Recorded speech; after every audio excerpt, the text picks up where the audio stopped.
పదం ప్రభుం శ్రీరయాది తతం విశ్వం ఏన తస్మై నమో నమః. ఓం శ్రీ గోదావరి దేవ్యే నమః. ఆంధ్రప్రదేశ్ ప్రభుత్వం దేవాదాయ ధర్మాదాయ శాఖ శ్రీ వీర వెంకట సత్యనారాయణ స్వామి వారి దేవస్థానము అన్నవరం వారి ఆధ్వర్యంలో గోదావరి నిత్య హారతి గౌతమీ తపఫలితం గంగాధరి వరాంతం గోకర్ణిక స్థలజననం గోదావరిగా నిత్య ప్రవాహం. ఓ సూర్యోదయ సమయాన గోదావరిలో స్నానమాచరించి ఆ గోదావరి తల్లిని స్మరించుకుంటున్నారు ఓ గురువుగారు. ఇది విన్న ఆయన శిష్యుడు గురువు గారికి ఇలా ప్రశ్నించారు.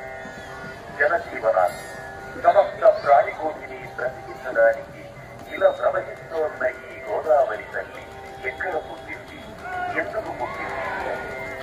ఆ గురువుగారు గోదావరి జననం ప్రాముఖ్యతల గురించి ఆ శిష్యుడికి ఇలా బోధించసాగారు. రేవాతీరే తపఃక్రియాత్ మరణం జాహ్నవీతతే దానం దద్యాత్ కురుక్షేత్రే గౌతమ్యాం హృదయం వరం గురు.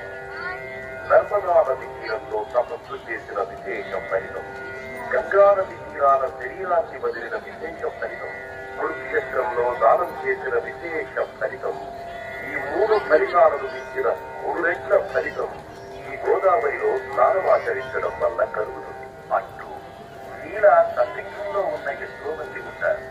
వాళ్ళందరికీ కూడా ఇది తెలుసుకోవలసిన అవసరం ఉంది.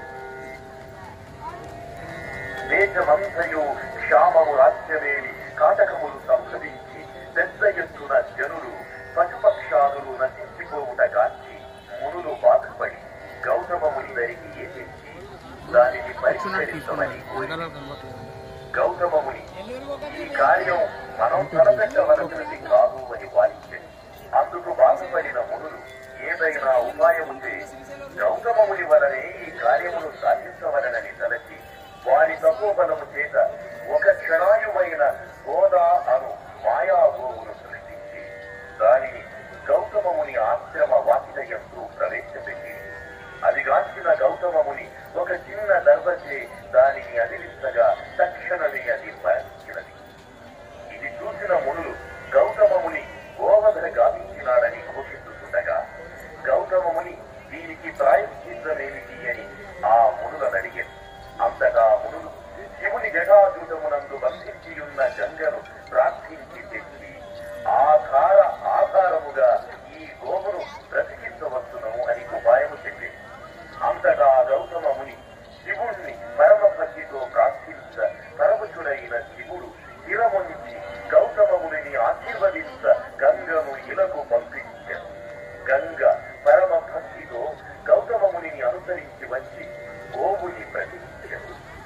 గోవుని బ్రతికించుటకై ఇలగేటించిన గంగ గౌతమముని వలన వచ్చినది కనుక గౌతమిగాను, గోదావరి ప్రవహించినది కనుక గోదావరిగాను ప్రసిద్ధి చెందెను అని తనకు తెలిసిన వృత్తాంతమును శిష్యునికి వివరించారు.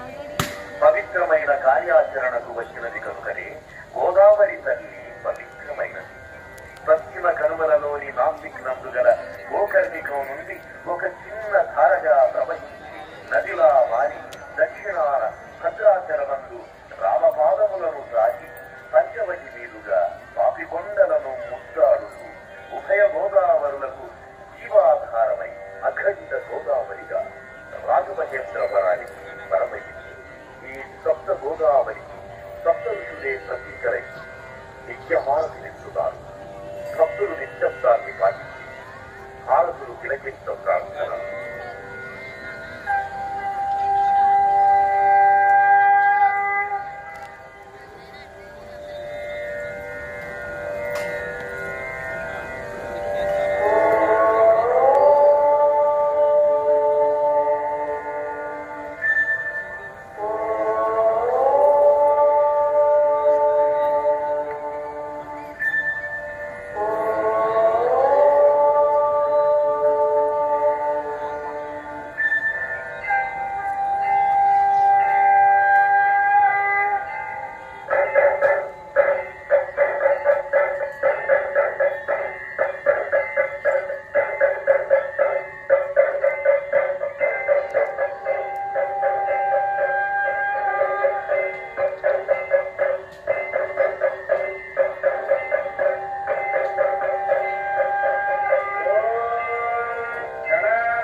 పరమేశ్వరుడు పరమజ్యోతి స్వరూపుడముట చేత ఏకహారతిని దర్శించుకోవడం వల్ల పరమేశ్వరుడి అనుగ్రహం పొంది అజ్ఞానం నశించి జ్ఞానము ప్రకాశించి